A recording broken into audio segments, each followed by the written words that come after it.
An American nuclear submarine attempts to break through 15 meters of Arctic ice. After 2 attempts, the submarine fails to break through the ice. Although the radar detects an ice thickness of 15 meters, the submarine must change air before it runs out of oxygen. Otherwise, they're in danger. The captain gives the order to try again. The submarine dives, adjusts its angle and strikes the ice, but it doesn't break through the ice. It collides with the glacier. The crew is frightened and doesn't know what to do. The captain imagines firing a torpedo through the ice. The sailor opens the tube, sees seawater pouring in, and immediately closes the outer valve. As the seawater continued to pour in, the volume of water inside the torpedo room almost overwhelmed the crew. The captain ordered the hatch closed to evacuate the water aft, but the impact damaged the wiring, and the evacuation system failed. However, the turbine power plant was also damaged, and the submarine plunged rapidly. Fortunately, the drainage system was restored after repairs. As the water drained away, the power plant was restored and the submarine stopped diving. The submarine escaped at the cost of a sailor. The captain discovers that the problem is due to sailor error. The torpedo tubes cannot be opened at the same time, otherwise the water will flow back. The sonar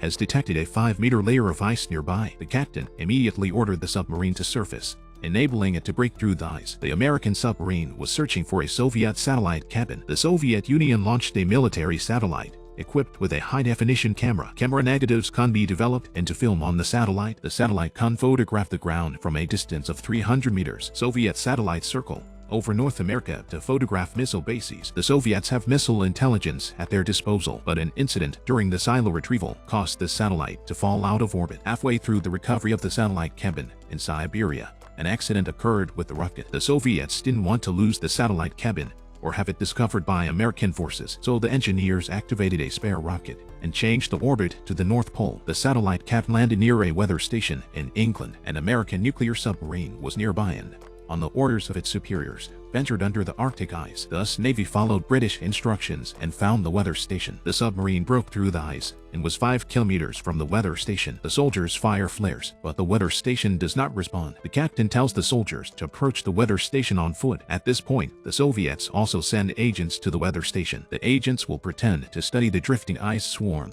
in order to retrieve the satellite cabin. The two teams met at the North Pole. The Soviets drill a hole and place a sonar transmitter in the sea to attract the American submarines. The American submarine picked up the signal, broke through the ice near the weather station, and headed for the source. But when the submarine arrived at its destination, it was in ruins. It turns out that Soviet agents burned the place down during the blizzard to eliminate the clues. In fact, Soviet satellites had taken maps of North American missile defenses, and the film from these satellites was in the hands of the U.S. military. The Soviet agents thought they could recover the film, but accidents happened and they had to hide the signal receiver. So the lieutenant assumed the film was here and ordered a search. That's when the scouts spotted a flying object heading their way. These flying objects were a squad of Soviet jet fighters. The American troops had to find the satellite cabin and evacuate it before the fighters arrived. The lieutenant breaks the glass bottle, but finds a parachute used by the Soviet agents. He also finds a signal receiver. The lieutenant picks up the receiver and sets off in search of the satellite cabin, but he is suddenly knocked unconscious. It turns out to be Soviet agents who are rushing at the American lieutenant, ready to kill him. When the agent saw the American soldier appear, he used his gun to subdue him. The agent had a plan and handed the soldier a crowbar to strike. The soldier didn't hesitate to grab the crowbar and wrestle with the agent. The spy had to duck to avoid being hit by the soldier. When the lieutenant woke up and realized that the soldier was holding the crowbar, he shot him. The sound of the shot attracted the soldiers looking for the satellite warehouse. The agent prepared to hide the signal receiver, while the soldiers checked the situation, but he couldn't hide the receiver, so he took it out and tried to help find the satellite cabin. The lieutenant didn't trust the man and asked the soldiers to search with him. After the agents left, the lieutenant found the detonator for the satellite cabin. The spy uses the receiver to find the satellite cabin and discovers that it lies under the ice. The soldier has to burn off the ice using an oxygen welder. The U.S. Army has learned that the Soviet parachute transports will arrive in 5 minutes. Soldiers hand the satellite silo from a balloon. As the balloon slowly takes off, a Soviet plane flies overhead. The American captain, not wanting the Soviets to get their hands on the satellites, pulls out the detonator. As the plane approaches the balloon,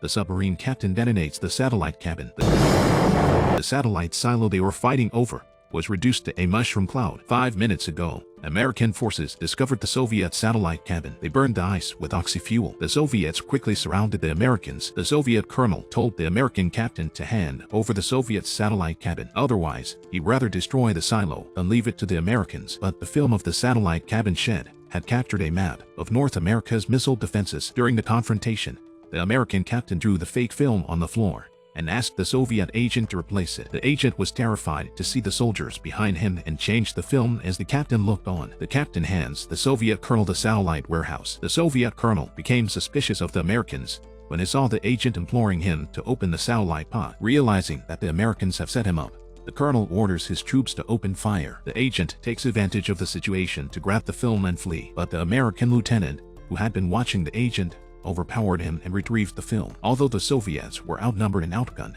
they were unable to defeat the Americans and stopped attacking. A group of Soviets then surrounded the American submariners, who numbered over 100. The captain had to ask the lieutenant for the film back. The colonel retrieved the film, immediately put it on a balloon and destroyed it. The Soviets didn't get the satellite cabin back, but neither did the Americans. The Americans were able to keep their military secrets. The film ends there. The Great North Pole was released in 1968. The special effects of 55 years ago are no match for those of today, but by 1968, the Soviets had already taken to the skies and were fighting the Americans in the Arctic.